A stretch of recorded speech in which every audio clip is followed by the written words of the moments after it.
Say what you wanna say to me now. I wanna wake up with you in the morning. Hey, what's going on? What's going on?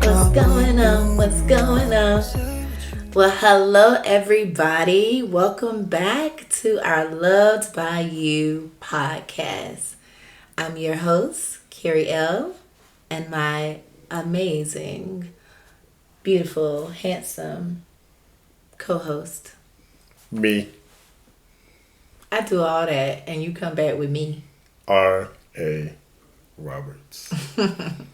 Yes, so welcome back everybody.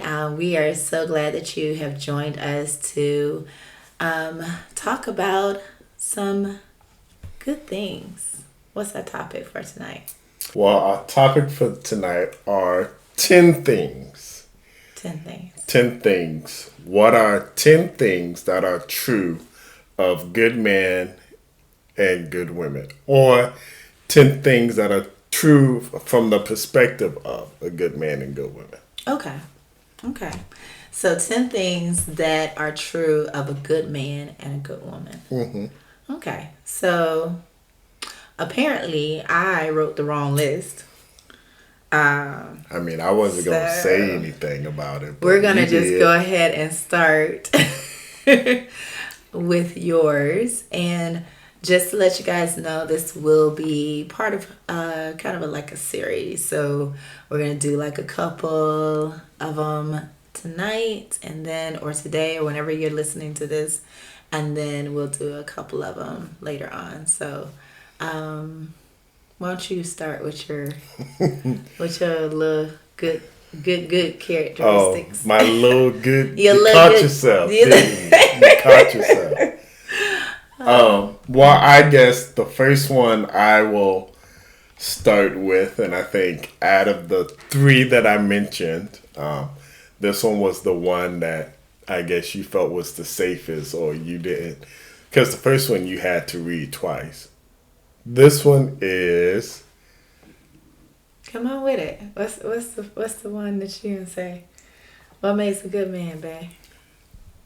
And it's not always what makes a good man, but the perspective of a good man. Oh yes, what a good man has or possesses. Or their perspective. As in, like for this one, the fact that a good man will take peace over anything else. Okay. So a good man will take peace over anything else. What does that mean anyway? So I'll use us as an example of my times of when I've said, and I've said it on the podcast before, that we can be having a discussion or an argument or a disagreement, whatever you want to call it, and I can go to the tape, as I say. Yeah, because we all do play the tape recordings in an argument. Play the tape. Take the tape back. But how the fact that I can play the tape back to prove that I was right and exactly what was said. But instead of dealing with it or going through the argument or whatever, I'll say my wonderful phrase that you just love. Yes, dear. And I'll move on. Whatever. Why are you making that face? Because that does not alleviate the problem, or that does not help the situation, I don't think. When you just say, you know what? Yes, dear. But I do understand that from your perspective, you would rather have peace over anything, you know, and I think that, and it's not over. I would say in that instance, it's not just over anything, but it's over the fact that a good man will take peace, even over proving that they're right.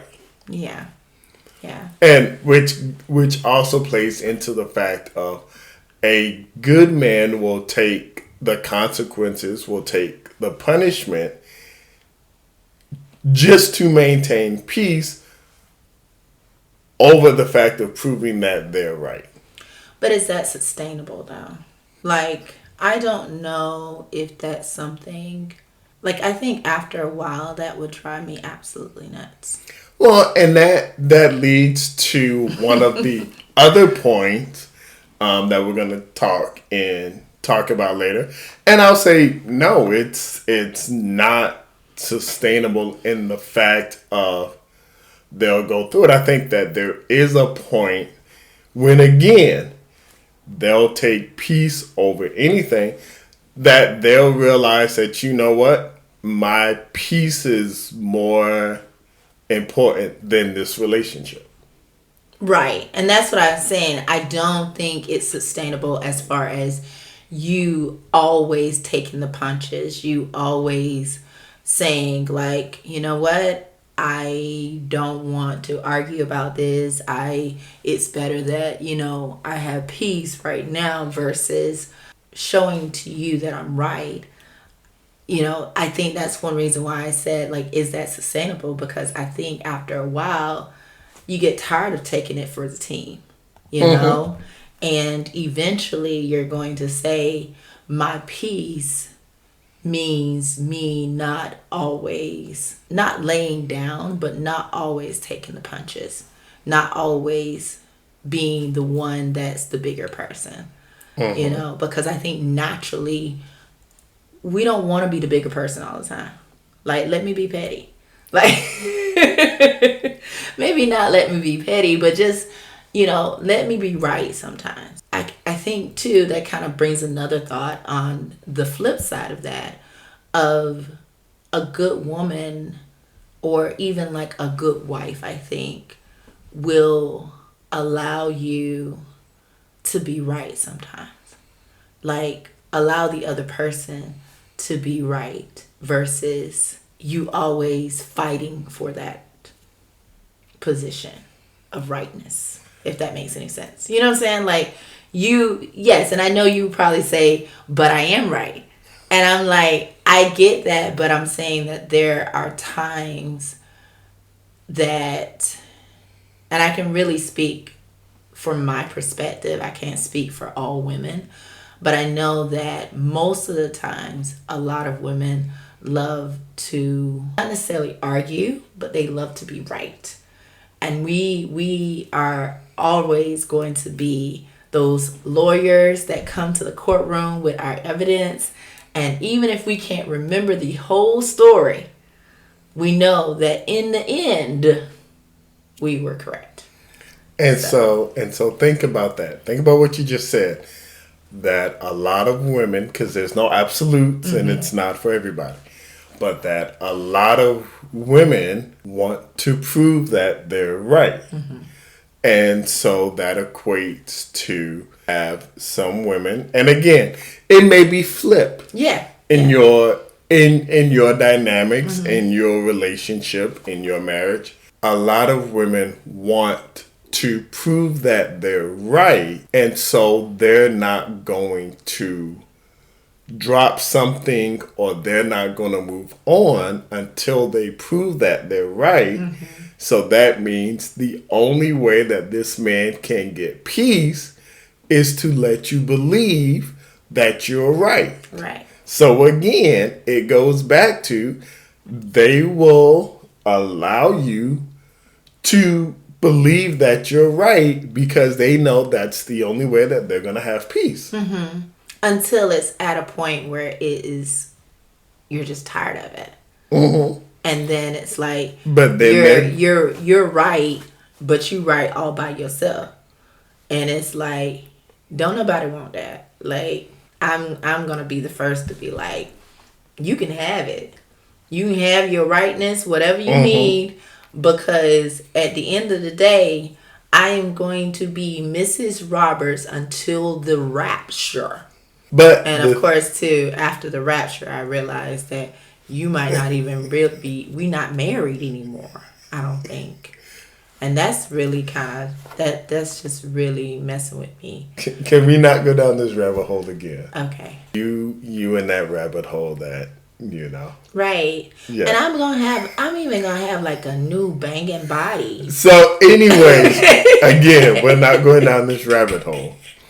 But the fact, and so like you said, it's not sustainable And so I think that's the realization.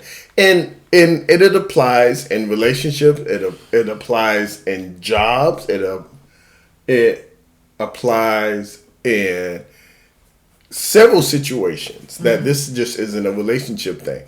But the fact that a good man will cherish their peace over anything else. So they will allow their wife, girlfriend to be right just so that way they can have peace.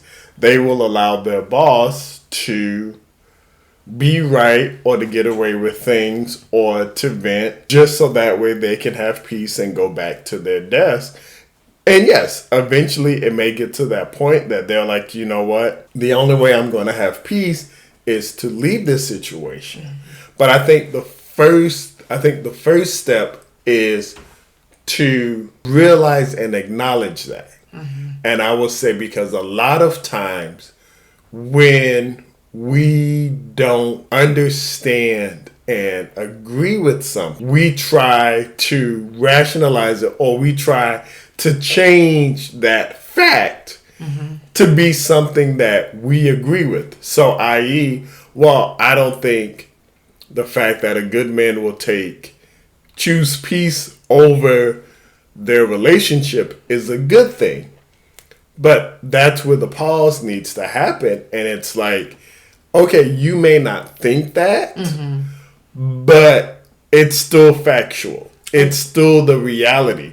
So instead of trying to say, oh, well, I don't accept that, I don't agree with that, I think that's the time when people need to stop and take a step back and be like, okay, because this is the reality of it, this is the reality of who he is, how do I need to make sure that he has that peace so that way he does not realize, you know what, he's going to choose his peace over me.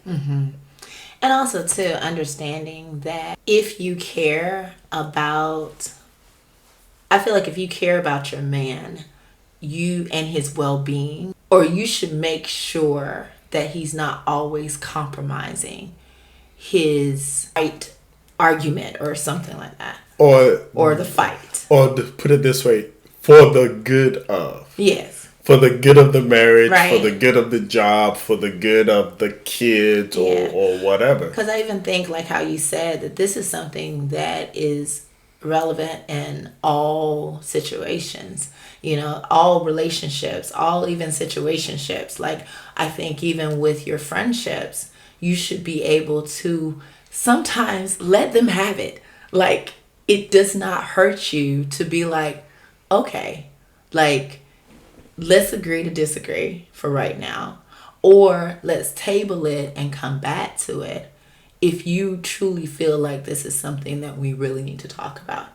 Because I remember hearing from a widow one time, and she said that the arguments that you have, where you fought tooth and nail to make your point across, to get your point across, at the end of the day, when you looking at them in the casket, it's not going to matter that you were right about whatever.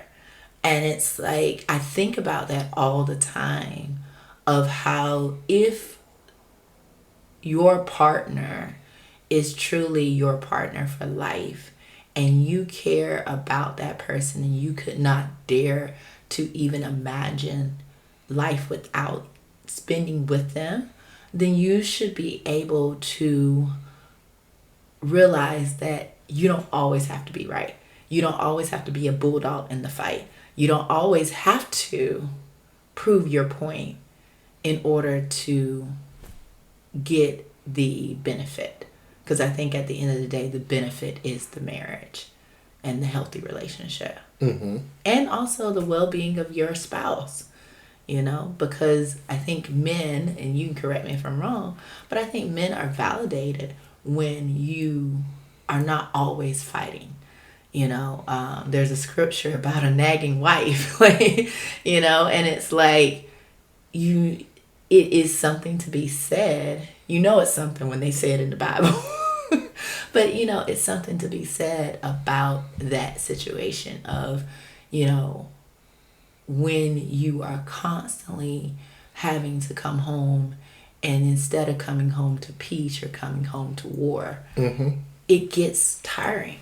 And yeah, so. Well, because when you think about the fact, and this was something I remember from when I was younger, that there was discussions and you had the saying of a man's home is his castle. Well, then when you think about that, when you think about medieval times, what was a castle? A castle was high, thick walls where they went in for security and protection, and they felt safe at in their castle. Like you said, they weren't at war within their castle. And so, and one of the things, is especially with, speaking as a black male, the old mentality of, well, black men used to have to fight for everything in society. And so if you're fighting all day out in the world for everything, just for recognition as a man, and then you come home and you are still at war, using your analogy, you're still at war at home, eventually you're going to be like, you know what? I choose my peace. Right. And that's the same thing too, is that if you're fighting for your rightful place as a man in society, why would you come home to your said castle and have to fight for your same position as the man of the house in your own home? Right. Like, it does not make sense. And, one of the things too, I'm glad that you are talking about this as a black male, because it is or as a male period, because it is one of those things that I don't think a lot of males really vocalize, of the fact that I come home, I've been fighting all day out there in the world for a position of manhood, my rightful place, mind you. I don't need to come home and fight for my rightful place as husband, as head of the home, as a man of the house. Like, that's my rightful place. And why should I have to fight for something that's already mine? Yeah. And so it really is, it kind of changes that perspective, or it should change the perspective of the wife. Because I think that is part of her job, to make sure that when you come home to your rightful place. You come home to the right hand of her. Like, she is the queen of the house, but you are the king. And there should be a empty throne where you come home to. And I think that we don't, there's so much emphasis on women being the queen, and taking her place. And if she ain't got peace in the house, it talks a lot about women having that peace, and women being pampered, and women having the soft life and everything, when at the end of the day, I think if your king is not at peace in his own castle, then no one is. No one's at peace. No one should be at peace, And so, yeah, I think that's really good. Because I think eventually, and this deals with another one of the topics, or one of the 10 things, is the fact that because eventually, like you said, it's not sustainable, it leads to other problems, because eventually that man may choose that, you know what, if I have peace because and I know there are a lot of homes, like even in our homes, where it's a joint partnership. We both work, we both bring finances into the home, we both take care of the home and clean the home and all of that. But there could be times when a man that doesn't have that dynamic in his marriage, where they are the sole breadwinner, it could become that mentality that, well, as long as I am bringing finances into the home, she's happy, there's peace in the home, I can do whatever else because there's peace in the home because I bring home that paycheck. And so that's why I say the danger is, and I go back to that mentality, that saying of, even though you may not agree with the statement, it's still factual. So Right. how are you going to respond to that fact? You know? Right. And that kind of goes back to, men are very logical and very factual. Women are very emotional and also... And not all. Not all. But most women are pretty emotionally driven, as well as they gravitate more to the fluff, or context is important, but it's not the main thing. And I think that most men are very much geared towards the main thing. What is the fact? But most women will argue up and down the fact, and they get frustrated because it's hard or impossible, actually, to argue against fact because it is fact. But we will take everything else and say, but this can't be because this and this happened and this happened. And it's like, that's great context, but the fact still remains the fact. And so I think that if we could kind of just, like you said before, take a step back, breathe, and actually, listen to understand versus listening to respond, and sometimes it's okay to realize when you're not right and to come back and say, I apologize, I wasn't right. So yeah, I think that's one of the things that's important. But I think that's the characteristic of good people, good men and women, when they can actually be adults in the room and come back and admit when the fact is the fact and I wasn't right, which hurts. It hurts, boy. When you ain't right, it hurts, But I will also say on the caveat, just as in, like, the fact is the fact. So,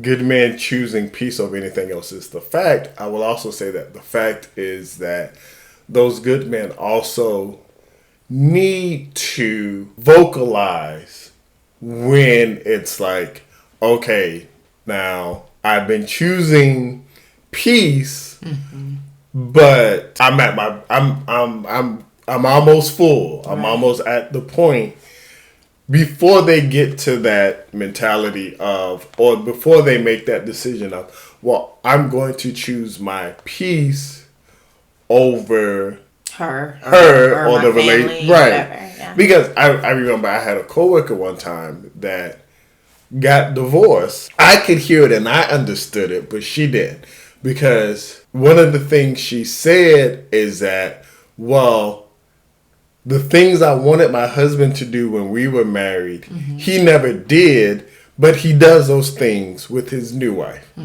And what she was using was the fact that she wanted her husband to make decisions. Okay. And she always made the decisions, and her husband never did. But now with his new wife, he's making decisions and he's doing whatever. And the first thought that, and this was I want to hear your thought, decades. because why he doing that for her? and not for her. And I don't know because I never met her spouse. But the thought that came to my mind was, would it be when he would make a decision that she didn't agree with? And then it wasn't the right decision. It wasn't the right decision. And it wasn't what they did. Right. Or it was a long, drawn out conversation of, well, that's what and there's nothing wrong with saying, oh, well, I don't agree. I don't think that's the right decision. But if you say you want somebody to make the decisions, take charge, or be part of the conversation, you can't dismiss their opinion or you can't dismiss their choice. And so knowing this person and their personality and working with them and then being their coworker and then supervising them, I know it was an issue of, well, if they didn't agree with it, you couldn't change their mind about it. Regardless of if you showed them 1 + 1 = 2, if they said 1 + 1 is 11, there was no changing their mind. And so what I gathered or what I got from that was most likely the fact that he tried to make small decisions, but always got pushed back, always got told, oh, well, that's not the right decision. That's not what we need to do. And so something else was chosen over his decision. Right. And so then his decision was minimized little by little. And so therefore he felt degraded and decided, well, why ask me if you're, and instead of having a 45-minute conversation about why my decision was wrong or having a 45-minute argument about why my decision was wrong, he chose peace. Right. And also, too, that kind of goes into, something I heard from another podcast of how men will take respect over love any day. And that's another topic we'll go into. And also, too, the fact that it makes me think, if you respect your husband when he makes a decision, or even if you respect your friend, when they make a decision, you're going to value, because you value them, you value their word. And so therefore, showing that you value them is that you stick with the decision that they've made, whether you agree with it or not. And that is because that's the epitome of respect. I respect you enough to where I respect not only you, but I respect everything that comes out of you. Meaning I respect your word. I respect your decision. I respect your thoughts and your opinions. I respect your feelings, even though those feelings I might feel like are a little wonky or they're they're off the wall or whatever. It's your feelings. And so that's validating that person because I respect you. I'm going to stick by you, Even the fact respecting their perspective and their history. Because my history is not your history. Right. And so I have a different perspective. I have a different outlook. But if you are always dismissing my perspective, then you're not just dismissing me, you're dismissing my perspective, my upbringing, my education, my values, all of that. And so again, not only you're disrespecting me, but also you're disrespecting me and I don't have peace. Yeah. And so it kind of it builds on. And so a lot of times, you need to stop and take a thought of, well, is he really a pushover? Is he really just always giving me what I want? Or is he choosing his peace? Because like you said, there may come a time when he truly decides to ultimately choose his peace over you. Right. So, and kind of just ending with the fact, I'm going to repeat what you said before, of men need to vocalize before their feeling of displeasure or distress before they get to that breaking point to their spouse, so that it's not a matter of the other person can't say that they didn't know, you know. But I will also say that in order for, well, not necessarily in order for the male to feel like they can, I was just going to say that if the male vocalizes that they are almost at their breaking point, the woman needs to be willing to listen. And I think that's what makes it hard for the man to vocalize, hey, I'm getting there, because they've always been fighting. And so if you've always been fighting, then you saying that is going to feel like it's going to get dismissed again. It's going to get bigger again. Or by vocalizing it, it's just going to cause another fight. Yeah. So you know what? I'm not even going to have that discussion because it's going to lead to another fight, and ultimately I'm choosing my peace. And so that's why, like, if you are fortunate enough to have them vocalize that, you need to pay attention and be attentive to that. But also, you need to be attentive because they may not vocalize it. Yeah. But I think, too, if they were attentive and listening and into, their man the whole time, then they wouldn't be at that point, And that's also not to say that you always have to, and I know we're running over, so we need to cut it in a little bit. But that's also not saying that you always just need to blindly follow their decisions. Right. Like it needs to be a partnership where both perspectives are valued right in it. And there's also, I think that a good, healthy marriage or a good, healthy partnership is where you challenge each other. Like iron sharpens iron, and it's one of those things that, and sometimes a good argument is needed. Like I will be the first to say that I don't think a perfect or a really good, healthy marriage means that nobody is arguing. Like I think that there's such a thing as healthy arguments. I think there should be healthy debate, healthy discussion, that it might get a little heated and it might get a little passionate because of the fact that you are both really into what you believe. But I think that is where you get sharpened. That's where you get challenged. So we're gonna cut it there, but definitely continue the discussion in the comments.